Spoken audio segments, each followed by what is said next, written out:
Hey everyone, and welcome back. Today we're diving into something I know you all have some experience with, Yeah. smartphones. But we're not going to tell you to throw away your phone or anything. Instead, we're going to be exploring how to use it maybe a little more effectively and intentionally. And believe it or not, AI is a big part of that too. Yeah, that's right. We've got a really cool article and some research about how smartphones and AI are impacting our lives and the way we use tech. Oh, cool. So an article and some research about smartphones. Yeah. What exactly is the mission for today's deep dive?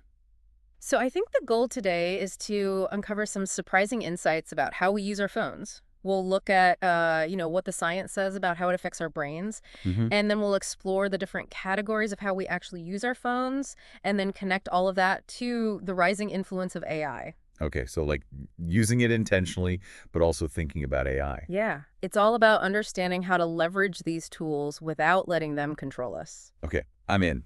Now, I got to admit, I'm pretty glued to my phone. And I'm sure a lot of our listeners are too. So let's just start with the smartphone itself.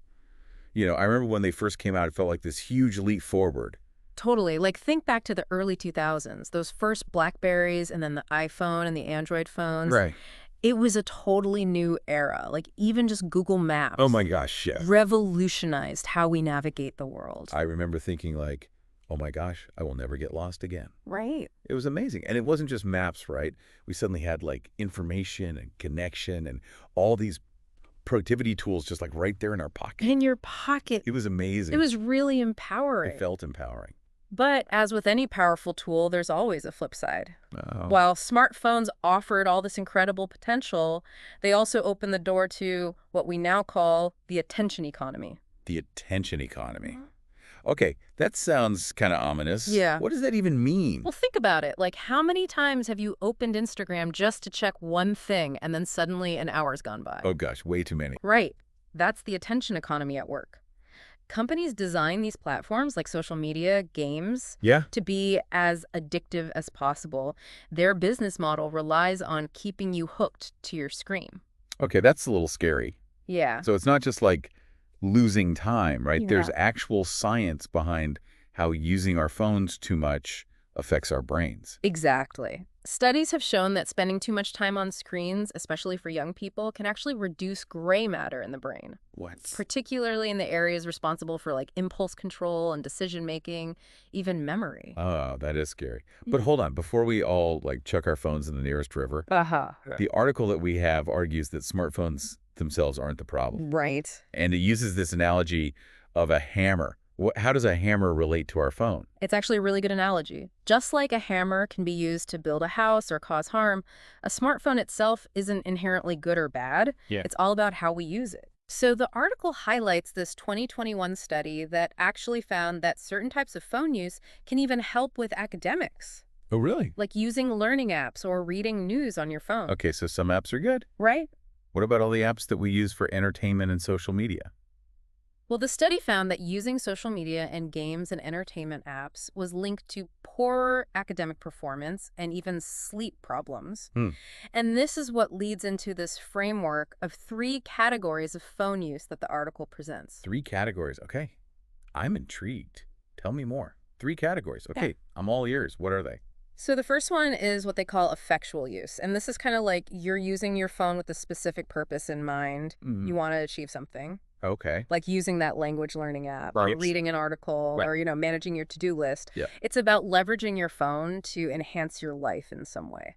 Okay, effectual use makes sense. What about the second category? So the second category is what the article calls ineffectual use. Ineffectual. And this is the mindless scrolling that we all do. It's not necessarily harmful or anything, Right. but it doesn't really serve a purpose. Okay. Other than maybe filling a void or distracting us from something else. Yeah. Think endlessly scrolling through social media. Oh, yeah. Or watching random videos for hours. Yeah. It's kind of like the digital equivalent of eating junk food. Mm. Might feel good in the moment, but it's not really nourishing us in any meaningful way. I like that analogy. Yeah. Okay, ineffectual use, for sure. We've all been there, myself included. So what's that third category? So the third category is where it gets a little more serious, and it's called problematic use. Problematic use. This is when phone use starts to become a real concern. Yes. Okay. It's contributing to anxiety or depression or sleep problems or even problems in your relationships. Yeah. Like if you're excessively gaming or you're feeling the need to constantly check social media or you're like experiencing withdrawal symptoms when you're away from your phone. So it's like a spectrum of phone use. Exactly. And it's really making me think about my own habits. Mm-hmm. I've definitely slipped into that problematic use a few times, especially when I'm stressed.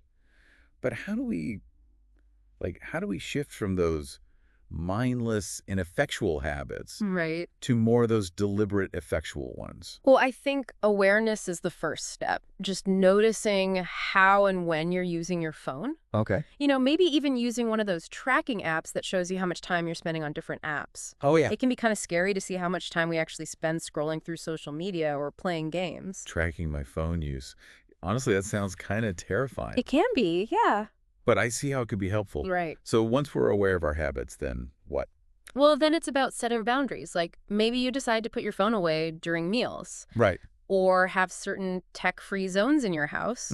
Or another strategy is being mindful of how you start your day. Okay. Instead of reaching for your phone first thing in the morning. Oh, gosh, yeah, I'm guilty of that. Yeah, a lot of us are. What if we, spent the first hour of the day offline? Right, exactly. Like reading a book or going for a walk or just enjoying a cup of coffee? Those are all great ideas. Yeah. It's all about that intentional use.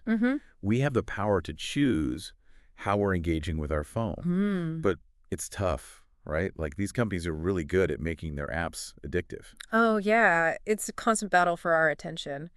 And speaking of powerful forces, this is a good time to transition to the other big player in this conversation, AI. Okay, AI. So the article mentioned AI quite a bit, but I'm still a little fuzzy on how it all connects to smartphones and this whole idea of intentional use.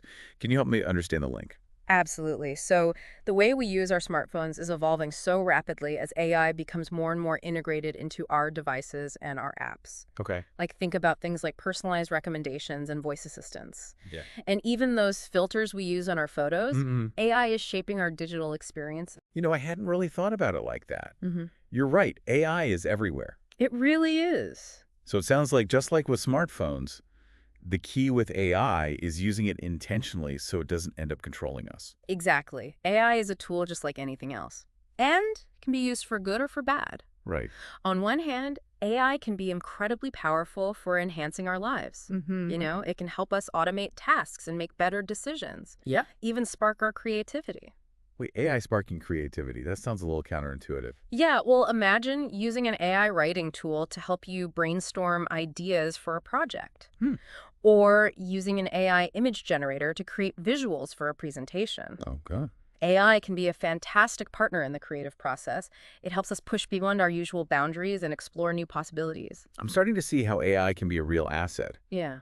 But, there are some concerns about AI taking over jobs. Even surpassing human capabilities. Yeah. What are your thoughts on those fears? I think it's important to address those concerns. The potential for job displacement is definitely real, and we need to be thoughtful about how we integrate AI into the workforce. As for AI surpassing human capabilities, it's a possibility in some areas for sure. Yeah. But it's important to remember that AI is a tool that's created by humans. We still have the power to shape its development and make sure that it's used ethically and responsibly. That makes sense. So we need to be aware of the potential pitfalls, but also open to the possibilities. Exactly. Seems like a delicate balance. It is a delicate balance, and that balance comes down to, you guessed it, intentional use. Just like with smartphones, we need to be mindful of how we're using AI, what information we're feeding it, and ultimately what impact it's having on our lives. Okay, so I'm getting it. Whether we're talking about smartphones or AI, it all comes back to being aware, setting boundaries, and using these technologies in a way that aligns with our values and goals. But how do we put that into practice in our everyday lives? That's a great question. And it's something we're going to dive into a little bit deeper in the next part of our deep dive. Okay. We'll look at some more practical strategies for using smartphones and AI in a way that empowers us, not controls us. Okay, so we've talked about the smartphone paradox and the attention economy. Right. And, making sure we're using our phones in a way that's not going to totally backfire on us. And then we connected all that to AI and how it has the potential to really enhance our lives or, kind of erode them. Yeah. It all depends on how we're using it. This has been such an eye-opener for me. Mm. What about you? Have you had any, like, big aha moments during our deep dive today? Yeah, definitely. I always love like diving into this stuff and realizing just how complex it all is. I think what's really hitting home for me is how intertwined smartphones and AI really are. It's Yeah. not even like separate issues anymore. It's all kind of coming together and it's changing our relationship with tech and I think even with ourselves. Yeah, you're right. It's not just about individual apps or features. Mm. It's about this whole ecosystem of technology that's shaping how we think and behave, even how we see ourselves. Exactly. Okay, but before we like totally spiral into an existential crisis here, Uh-huh. let's get back to some practical solutions. So you said earlier we're going to talk about some strategies for using smartphones and AI in a way that empowers us. Where do we even start? I think it all boils down to intentionality. Okay. Like we need to shift from being these like passive consumers of technology to being more active and conscious users. Mm-hmm. And this applies to both smartphones and AI. Okay. So step one is like defining your values and goals. Okay. Like what do you really want to achieve in your life? Mhm. And then how can technology help you get there? Okay, so start with the big picture. Exactly. Figure out what really matters, Yeah. and then see how technology fits into that, Right. not the other way around. Exactly. Okay, that makes a lot of sense. What comes after that initial reflection? Once you have a sense of your values and goals, then you can start to set boundaries around your technology use. So, for example, if you're someone whose goal is to be more present with your family, Mm-hmm. maybe you decide to create those tech-free zones in your home or put your phone away during meals. Oh, that's a boundary I definitely need to work on. Yeah, a lot of us do. I catch myself like scrolling on my phone when I should be spending time with people. Right. What about boundaries with AI, though? Like, how do we make sure we're using it responsibly and not letting it take over?